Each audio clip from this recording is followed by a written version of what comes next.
The US CPI report is scheduled for release today, and it's a perfect time to briefly discuss what has happened in the past. With everyone keenly waiting for today's release, I've opted to review the CPI spanning the last 55 years. I specifically chose to exclude food and energy because these items tend to have fluctuating prices. You're likely aware that there have been periods of high inflation in the past. Therefore, it's beneficial to understand what sparked these episodes and how they were eventually resolved. The 1970s, this decade experienced two significant oil price surges due to an oil embargo by OPEC.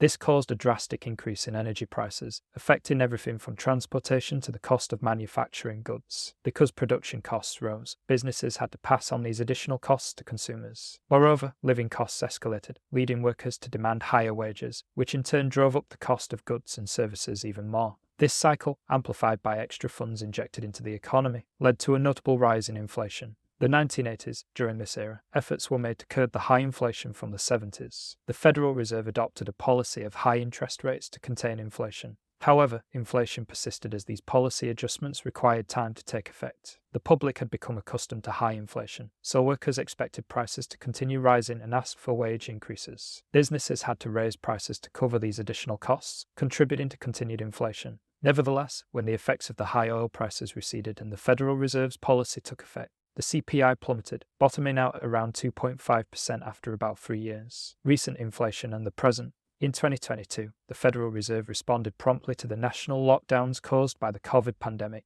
They slashed interest rates almost to zero to stimulate the economy, and initiated a policy of buying government and mortgage-backed securities. Concurrently, they issued checks to provide financial relief during the pandemic and support a smoother return to work post-crisis. Initial assumptions suggested any inflation would be temporary, but these predictions overlooked the disruptive effects of lockdowns on supply chains and significant shifts in consumer spending habits. Consumers used a substantial amount of their savings and stimulus checks on home improvements, furniture, and entertainment. This sudden surge in spending put enormous strain on businesses already struggling with demand, causing prices to rise swiftly. As time progressed, spending shifted more towards services like dining out and travel. This trend, coupled with global disruptions stemming from the war in Ukraine, made inflation persist longer than initially expected. Looking to the future, it's hoped that the highest point of inflation is now behind us due to the Federal Reserve maintaining high interest rates. Although there's concern about a potential recession akin to the 1980s, the present goal is to sustain employment while allowing inflation to gradually decrease. The upcoming CPI report.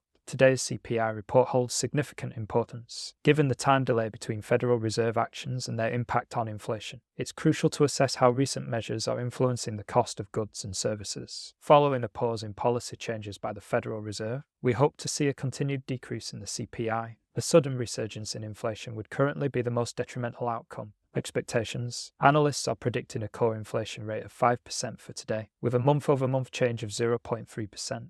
If accurate, this would set us on a path for an annualized rate of 3.6%.